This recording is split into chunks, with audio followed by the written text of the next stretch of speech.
Graças e paz, amada igreja, muito obrigado pela presença de todos aqui. Deus era maravilhoso, né? Quando eu cheguei aqui, comecei a ver o discipulado.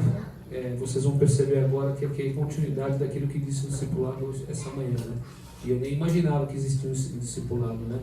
Assim, o texto principalmente que foi pregado hoje tem muito a ver com o texto que Deus colocou primeiramente no meu coração e no coração aí de todos aí com certeza, né? Então, eu quero ser sucinto e breve naquilo que Deus colocou no meu coração, para não ficar uma coisa cansativa. E eu queria agradecer a Deus aí a vida de todos, dessa igreja como já agradeci. Agradecer a semana que passou, agradecer todas as lutas e todas as batalhas que temos diariamente, né? Mas a maior batalha que a gente tem na nossa vida é a batalha espiritual, que a gente não enxerga, né? A gente não enxerga. E essa palavra que Deus colocou no meu coração, ela faz nos refletir ao mundo espiritual e ela nos dá um pouco de resposta do que é esse mundo, né? Porque o porquê acontece as coisas nesse mundo, por que de repente a gente passa a palavra e as pessoas não ouvem, né? Jesus aqui tem uma resposta para a gente. Vamos abrir a nossa Bíblia no Evangelho para acompanhar, né? No Evangelho de Mateus, capítulo 13.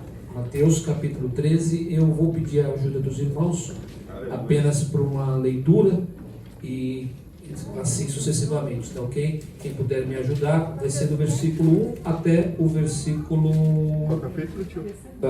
13, do versículo 1 até o 23, mas não vamos ler tudo para ganhar tempo, tá? Mateus o quê? Capítulo 13. Dividir em duas etapas. Essa primeira etapa aqui da palavra, eu acho interessante o seguinte: todo mundo na vida já plantou algo, mesmo nunca tendo mexido com uma semente. Essa é a grande verdade. Eu lembro na época de escola que as professoras davam aquele copinho de café, a gente plantava um feijão, né? E aquele feijão crescia, crescia, crescia, e de repente ele acabava morrendo, né? Porque ele crescia, porque ele estava num algodão, né? Então ele não tinha sustância, ele acabava morrendo, né? Por que Jesus ele se preocupou sempre em falar a verdade e alertar aquilo que realmente precisa ser feito? Como a gente acabou de ler aqui, voltando no versículo 3, e falou-lhe muitas coisas por parábolas, dizendo: eis que o semeador veio a semear. Irmãos, eu já falei isso em vários locais e falo isso agora e sempre falarei. Todos nós, como cristão, que significa ser seguidor de Cristo, nós temos apenas uma função na nossa vida: semear. Semear. O que está sendo feito agora é semear. Aquele que rega e dá a colheita é Jesus Cristo. Por isso a gente não deve se frustrar aonde essa semente cai, mas a gente deve observar qual é a semente que está dentro do nosso coração e aonde ela está plantada. E Jesus nos deixa claro aqui o porquê que ele falava sobre parábolas e principalmente o porquê que as sementes brotam e não brotam. Isso é a nossa vida. Nossa vida ela é uma semente, como se fosse uma árvore. E nós temos que estar alicerçados na palavra de Deus e nos vigiando, sim, a todo sempre. Porque uma coisa é certa: o nosso adversário não descansa. Ele sabe que o dia dele é próximo. Mas nós que dissemos que temos a palavra de Deus e que entendemos ou que procuramos entender, nós deixamos muitas coisas passarem desapercebido. Só isso aqui não tem problema. Eu não vou hoje na casa de Deus, eu vou uma hora lá, o que vai adiantar numa semana inteira? Eu vou orar depois, o videogame lá do irmão, que o irmão acabou de citar ali. Ele falou assim: eu estou no videogame. Quanto tempo é roubado da nossa vida através de a gente deixar de ouvir a palavra de Deus ou de fazer aquilo que a gente tinha que fazer? Isso é para a minha vida, isso é para a vida de toda a igreja. O versículo 10 está explicando, né?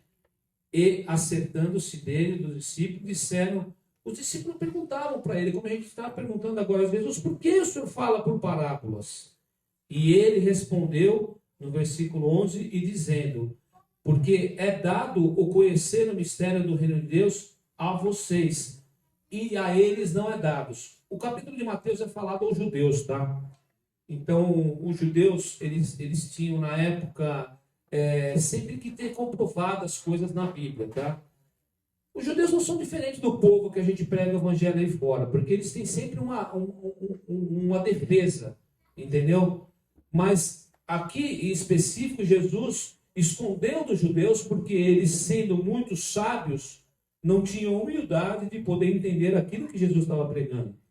E foi dado aos gentios, aqueles que realmente ouviram. Muitos judeus também ouviram a palavra de Deus, mas naquele caso, aqueles escribas e fariseus não ouviam. Eles iam lá só para criticar. Não é muito diferente a nossa vida, né? Quando a gente chega em algum local ou quando a gente chega em algum momento e é criticado, né? Então, a gente não deve achar ruim por ser criticado ou por ser realmente podado. Porque o próprio Jesus explicou aqui que a nós é dado a dádiva de poder pregar a palavra de Deus. Isso é dádiva, não é merecimento, isso é misericórdia de Deus. Muitos queriam pregar essa palavra, mas poucos conseguem, né? Então, agora aqui, indo um pouquinho mais para frente aqui, Jesus explica uma coisa certa, ó. Porque aquele que tem se dará, e aquele que não tem se dará, mas aquele que não tem, até aquilo que ele tem, ele será tirado. Olha aí, irmãos. Aquele que tem se dará, aquele que tem a palavra de Deus terá uma vida farta da presença de Jesus. Ah, mas eu estou com um problema, estou com isso, estou com aquilo. Qual o problema? Jesus não me escondeu que nós temos problema, mas a nós é dado o reino dos céus.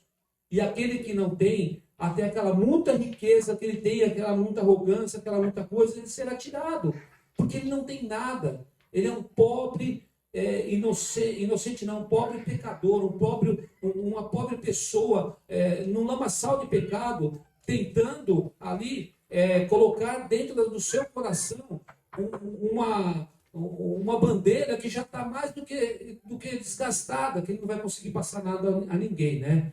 E indo para frente, Jesus diz no versículo 15 aqui, muito importante para a gente observar isso aqui, porque o coração desse povo está endurecido, e ouviu de mau grado com seus ouvidos, e fechou os olhos para que não vejam os olhos, e ouça com os ouvidos, e compreenda com o coração, e se converta e se cure. Então, não é diferente de hoje. Duro a serviço, a gente passa a palavra, a gente prepara, não porque a gente seja melhor que ninguém, porque a vontade de a gente preparar a palavra de Deus ou de orar não vem da gente, ela vem do Espírito Santo de Deus, porque pela nossa própria vontade é jogar um videogame, ficar passeando, ficar fazendo uma outra coisa. A gente não, videogame é um exemplo, eu não gosto de videogame, mas pode ser outra coisa, um vídeo, alguma outra coisa, essa é a nossa vontade. Mas a hora que a gente começa a abrir o nosso coração para a palavra de Deus, Deus vai nos orientando a fazer aquilo que é o mais importante dessa vida, pregar o evangelho da salvação, como foi dito aqui agora, porque a volta dele está próxima, como eu acabei de dizer no começo do texto. Satanás não dorme porque ele sabe que ele não tem tempo, mas nós temos menos tempo ainda e achamos que temos uma vida toda. Achamos, como falei no começo, que o inferno é um lugar que eu não vou para lá porque vai ter verme. Não, lá vai ter ausência de Deus, meus irmãos. Esse é o problema. O ser humano não foi feito para viver na ausência de Deus. Então, Jesus, mais para frente, agora na segunda etapa aqui, ele realmente explica essa parábola, o que acontece aqui. No versículo 19 aqui, escutai vós a parábola do semeador. Ouvindo alguém a palavra do reino, e não a entendendo, vem um maligno e arrebata o que foi semeado no seu coração. Esse é o que foi semeado ao pé do caminho. Jesus está pregando aqui parábola. Versículo 20. Porém, o que foi semeado em pedregais é o que ouve a palavra, logo a recebe com alegria, mas não tem raiz em si mesmo, antes é de pouca duração, e é chegada a angústia e a perseguição por causa da palavra, e logo se ofende. E o terceiro, que foi semeado entre espinhos, é o que ouve a palavra, mas os cuidados desse mundo e a sedução das riquezas sufocam a palavra e ela fica infrutífera.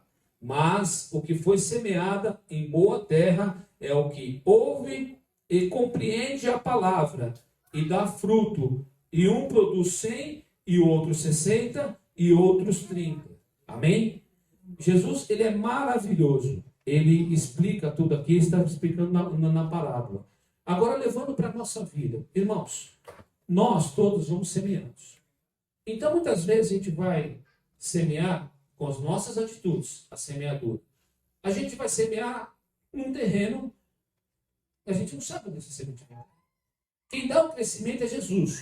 Porém, a pessoa que está recebendo essa semente, ela precisa entender onde ela tem os cuidados dessa semente.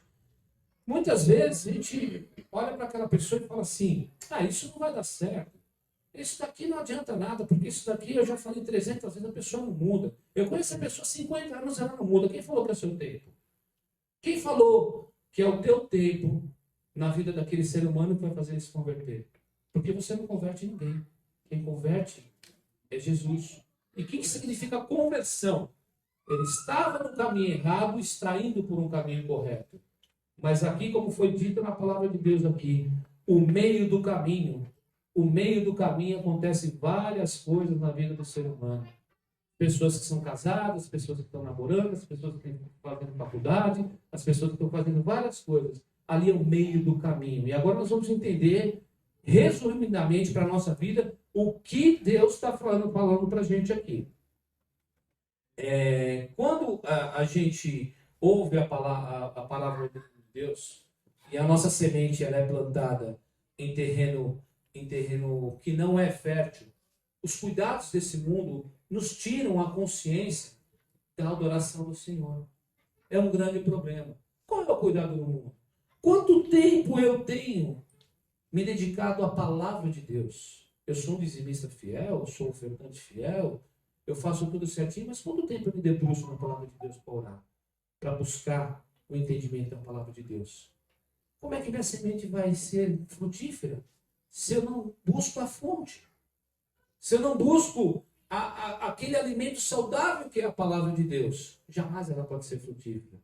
E às vezes eu vou buscar, nem vontade eu tenho para buscar. Algo está acontecendo e eu não estou percebendo. Algo está acontecendo e eu não estou percebendo.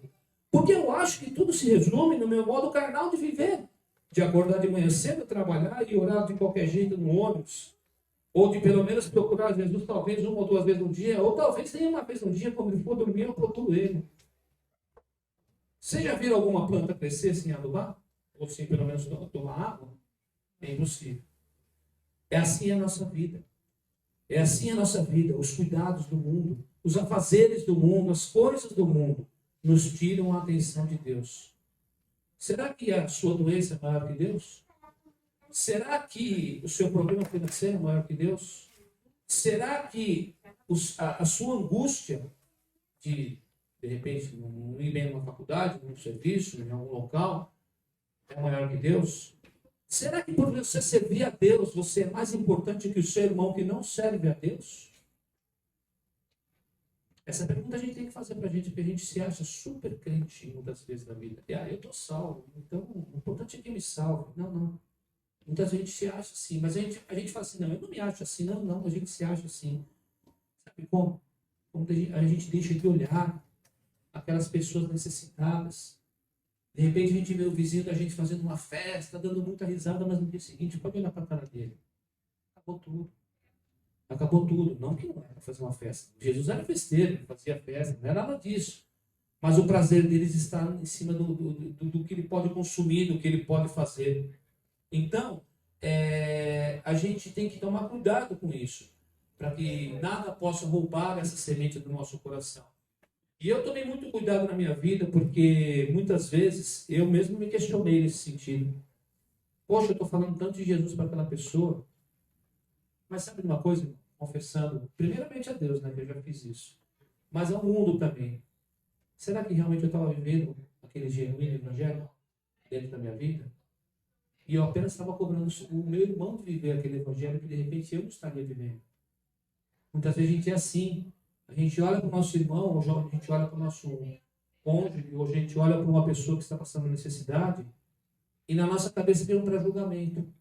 Ah, mas aquele ali não está nem aí. Eu vou para a igreja, mas ele não vai. Eu chamo, mas ele não vai. Eu faço, mas ele não faz. Jesus não nos ganhou na obrigação. Ele nos ganhou na atitude, no testemunho. No testemunho de poder nos amar a tal ponto que mesmo antes de qualquer um aqui ter nascido, ele já se entregou, ele já sabia o que ia acontecer. Nos mostrando que existe um lugar de condenação. Que nem diz, né, o mundo, o inferno é aqui. Não, o inferno não é aqui. E a gente sabe que o inferno não é aqui. E Jesus mostrou que o inferno não é aqui. Mas ainda a população mundial está com dura serviço, coração duro. Estão buscando cura para um monte de coisa. Mas a principal cura que deveriam buscar é a cura da alma. E eles não buscam. Eles têm ouvido, mas não ouvem. Eles têm boca, mas não falam. Eles têm coração, mas não têm sentimentos. Os sentimentos deles estão tão envolvidos, estão tão contaminados, que mesmo que a gente passe a palavra de Deus, ela não vai entrar no coração deles. Mas a gente nunca deve desistir. Porque um dia essa semente foi plantada no coração de cada um aqui que está aqui presente. E ela foi numa terra fértil. E ela foi frutificada e continua dando fruto. Ah, mas tem pouca terra fértil, mas tem. Mas tem. Quando você planta uma plantinha, às vezes uma vai e outra não vai. Assim é a nossa vida. A nossa terra tem que ser fértil. E a nossa terra tem que ser fértil em Cristo Jesus. Não nas nossas próprias consciências. Então, a gente sempre vai dizendo a todos assim, não adianta eu fazer um discipulado desse aqui, porque será que vai vir alguém na minha igreja? Será que alguém vai vir ver? Irmãos, entenda uma coisa. Deus sempre manda as pessoas corretas ao nosso caminho no momento certo. Essa palavra que Deus colocou no meu coração é continuidade do exemplo do discipulado que acabou de ser dado aqui. A quem muito é dado, muito é cobrado. Mas aqui está dizendo o seguinte, a quem muito é dado, será mais dado. E a quem não tem, até o que tem lhe será tirado. Olha aí, ó. A quem muito é dado, lhe será mais dado. E o que tem pouco, até o pouco que tem, lhe será tirado. Aqui, Jesus está dizendo o quê? É no reino dos céus. A gente não pode esquecer que o que acontece. O salmista, outras passagens da Bíblia, até mesmo o salmista ele falou assim, poxa vida, aquele ímpio prospera, aquela pessoa prospera, faz tudo errado, mas o final dele vai ser tirado. Nós que seguimos a Cristo, a gente já tem a salvação em Cristo Jesus. Para que a gente precisa de mais algo além da salvação? Porque os cuidados dele já estão aqui. O respirar, o andar, o caminhar, já está na nossa mão. O a mais depende de nós. Porque ele quer que nós sejamos bem-sucedidos, mas isso não significa que eu vou ser melhor sucedido financeiramente, eu vou ser mais evangelista com uma pessoa que não tem nada. E a vida é feita de consequências. A vida é feita de semeadura. E a colheita, aí é que está, e a colheita, ela é certeira. Você pode ter aceitado Jesus e você foi liberto do inferno. Você tem que estar grato por isso, porque você já foi liberto daquele lugar de condenação. Mas antigamente eu fazia coisa errada. Jesus já esqueceu que você fazia de errado. Porém, as consequências podem vir. Mas você não vai ser condenado por aquilo que você fazia. Muitas pessoas vivem no passado, vivem no evangelho falso. Porque o que acontece? Elas não creem na ação de Jesus na vida delas. Então, pastor, sabe o que é? Eu estou meio fraco espiritualmente. Não, pera um pouquinho. Não. O pastor ele vai orar por você, o irmão vai orar por você, mas quem tem que orar por você é você mesmo. Porque a intimidade com Deus é sua. Não adianta você ficar pedindo oração para todo mundo e você não fazer a sua parte. Ou quando você fazer a sua parte, fazer de mal feito, de tudo quanto é jeito, e achar que os outros vão resolver um problema que é seu. Não é dos outros, porque a salvação é individual. Você não leva sua mulher para a glória, nem a sua mulher leva você para a glória, nem seu filho, nem ninguém. Você vai para a glória através do esforço que você faz, a intimidade que você tem com Deus, pela graça de Jesus. E as pessoas não entendem isso. As pessoas chegam e querem bênção já, resolução já dos problemas. Imagina, irmãos, se Jesus resolvesse os nossos problemas no nosso tempo. Não teria nenhum aqui dentro. Eu era o primeiro que estaria aqui. Porque como é que a gente ia aprender alguma coisa, ou passar alguma coisa, se a gente não passou por aquele período de poda, pelo aquele período de plantio, pelaquela semente crescendo? Como é que a gente pode passar alguma coisa que a gente não viveu? Aí eu vou passar para o irmão aí que desenha, como é que tem que desenhar? Eu não sei nem fazer uma bolinha. Como é que eu vou passar para ele o que tem que desenhar? Você está entendendo? Porque eu não vivo aquilo, eu não tenho experiência. Mas não é porque eu não vivo que eu não posso aprender como desenha com ele, porque ele sabe. Nós temos que aprender com Jesus aquilo que nos faz bem e que nos deixa realmente o nosso coração em terra fértil, para que nós demos fruto. Então a mensagem que Deus colocou no meu coração hoje para a igreja foi essa: que a gente realmente não se preocupe com os afazeres da vida. Não estou dizendo para a gente ser displicente e relaxado, não é isso, é o que o irmão acabou de falar. Nós temos que trabalhar, nós temos que viver. Também não adianta não me preocupo com o afazer da vida e começar a dever, começar a dar cheque sem fundo. Não, é um mau testemunho também. Não, porque tem pessoas que se acomodam com isso, falam, não, sabe o que é, não vou me preocupar. O irmão falou que não é para fazer, o pastor falou, não, peraí, ninguém falou que não é para trabalhar. A gente não pode trabalhar pelo que perece. A gente tem que trabalhar por aquilo que glorifica o reino do céu. O horário já está um pouco estendido aí também. Eu sei que é meio corrido, eu estou tentando fazer mais síntese aqui, mas que a palavra de Deus possa ter entrado no nosso coração. E que cada irmão aqui dentro possa, começando por mim, verificar qual é o fruto que está dando essa semente dentro dos nossos corações. E que a gente possa sair para ir para a rua, depois de todo esse estudo, depois de todo esse manjar espiritual que a gente teve aqui nesse momento, a gente possa saber que nós somos semeadores. Mas não joga a sua semente só assim, joguei, né? Fui lá, falei de Jesus, mas eu joguei a semente. Não. Jesus, o Senhor que rega, mas eu vou interceder na oração, eu posso interceder por aquela pessoa, eu devo interceder por aquela pessoa. Se ela vai se converter ou não, eu te dito hoje. Minha sogra intercedeu pela vida de todos os filhos, inclusive pela minha, e morreu. Eu não vi ninguém convertido. Quem falou que ela tinha que ver? Mas foi fruto de oração dela. Entendeu? Então a gente quer ver muitas coisas na nossa vida. Algumas Jesus vai permitir que a gente veja, outras ele não vai permitir. E posso dizer uma coisa para você? É para o nosso próprio bem. É para o nosso próprio bem, porque quem sabe se a gente soubesse quantas almas, através de uma oração ou de uma semente que a gente jogou, aceitaram Jesus, será que o nosso coração ia ficar ensoberbido? Não, eu preguei lá e a pessoa aceitou Jesus e tal. Não, eu não preguei nada, porque Jesus ele ofusca isso. Você pregou e outro veio e regou, porque eu posso pregar, você recebe a semente.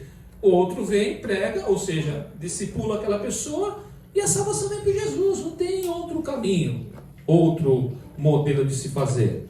Então que hoje a gente possa realmente ter essa palavra dentro do nosso coração e que essa semente em terra fértil, o fertilizante do nosso coração possa ser a palavra de Deus. E a mensagem que eu quero deixar aqui é: guardei a palavra de Deus dentro do meu coração para não pecar contra ti. Quando a gente guarda a palavra de Deus dentro do nosso coração, a gente não peca. A gente pode até pecar acidentalmente, mas automaticamente a gente sabe que aquilo a gente não pode fazer. E seja humilde, irmão. Pecou, fez alguma coisa errada, não precisa pedir para homens, peça para Deus. Ele é fiel e justo para poder perdoar todos os seus pecados, em nome de Jesus. Amém?